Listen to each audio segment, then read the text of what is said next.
The severe state-supported Christian persecutions that began with Nero continued sporadically for over 2 centuries, culminating in the Great Persecution of Diocletian at the end of the 3rd and beginning of the 4th centuries AD. The Great Persecution lasted until Constantine came to power and legalized Christianity. As Constantine rose to power, the Roman Empire was split between East and West, with various individuals claiming the top position. In 312, before the battle at Milvian Bridge that confirmed him as sole emperor of Western Rome, Constantine is reported to have seen a flaming cross inscribed, "In this conquer." Subsequently, he converted to Christianity and gave civil rights and toleration to Christians throughout the empire. Other, less miraculous accounts of Constantine's conversion point out that he inherited his father's tolerance and protection of the Christians during even the cruelest periods of the persecution. In this view, his support for Christianity was a political necessity, calculated to address a serious lack of national and religious unity. Whatever the motivation, when Constantine became sole ruler of the entire Roman Empire in 323, he united the realm and chose the Greek city of Byzantium as his capital, changing the name to Constantinople. In 324, Christianity became the state religion, although paganism and other religions were not persecuted. In 325, the Council of Nicaea was convened to standardize the tenets of Christianity. Although there are no readings for the individual who incarnated as Constantine, Cayce did give readings for 10 individuals closely associated with that emperor, including 2 of his daughters. Uniformly, these readings depict an era of enormous change and turmoil as the great Roman Empire integrated church and state. A reading given in 1934 for a 55-year-old woman identified a past life as Eulda, a daughter of Constantine. Eulda lived during the period when there were reactions from the persecutions of the Christians. Eulda brought peace and harmony, comfort and ease to many during that time. Yet there was a sadness that she was not able to accomplish more for those who experienced the trials and turmoil of that time. In her present life, she carried over the ability to sympathetically write and speak of the experience of others under various circumstances. A reading for a 37-year-old secretary identified another daughter of Constantine, named Irene, who was also helpful as an influence for constructive change during Constantine's reign. Irene's contribution dealt with the correlation of penal, moral, and religious laws into a unified system of conduct. However, she felt frustrated and even rebellious at times toward others whose speech and actions were not consistent with the new tenets adopted by the state. Her attitude appears to have been rather rigid and demanding with regard to compliance with Constantine's declarations.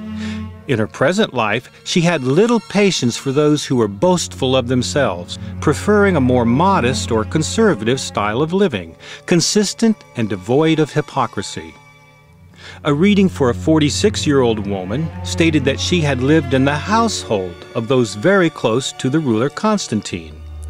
Her experience was similar to that of Irene in that she felt rebellious towards those around her who professed religious beliefs yet carried on in a selfish, aggrandizing manner.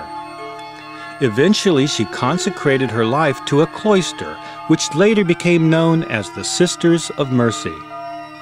The soul development from that life carried over into her present life as a reverence for those of whatever faith who dedicate their lives in service for others.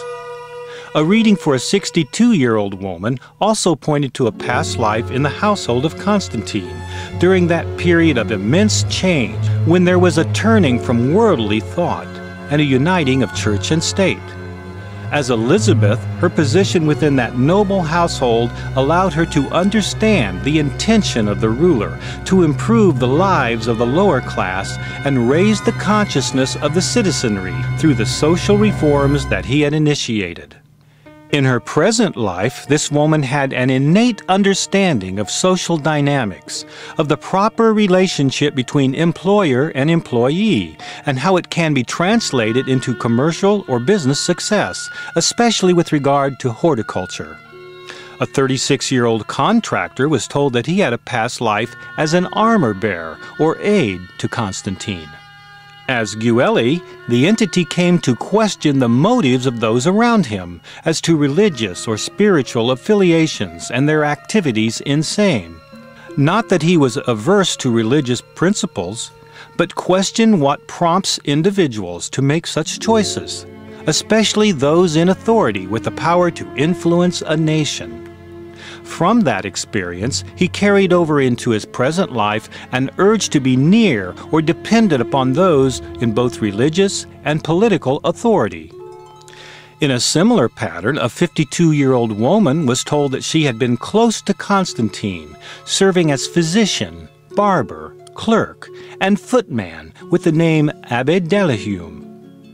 Cayce described the thrust of this era in Roman history as the attempt to change, or the beginnings of the declarations by Constantine and those in authority. Clearly, this was a contentious period of social unrest. Initially, Abbe Delahume was in favor of Constantine's declarations of change, making Christianity the state religion and unifying church and state. Yet when the declarations were enacted, Abbe Delahume had second thoughts and attempted to withdraw his support for the changes, thus creating disruption in the household of Constantine. As noted previously, apparently Constantine's declarations were sometimes enforced in a rather demanding, authoritative manner. Abbe Delahume felt that each individual must first be accountable to his own self, his own conscience, and then to whatever authority that the individual has chosen, whether it be church or state or whatever.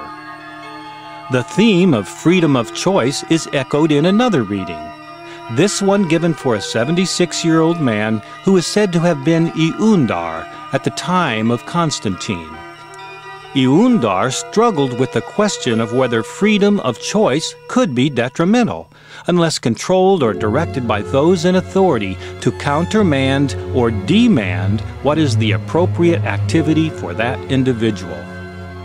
This question played out in the social arena as the leaders of the church and those in political authority sometimes struggled to define the role of each in Constantine's unification of church and state, which became the new Rome.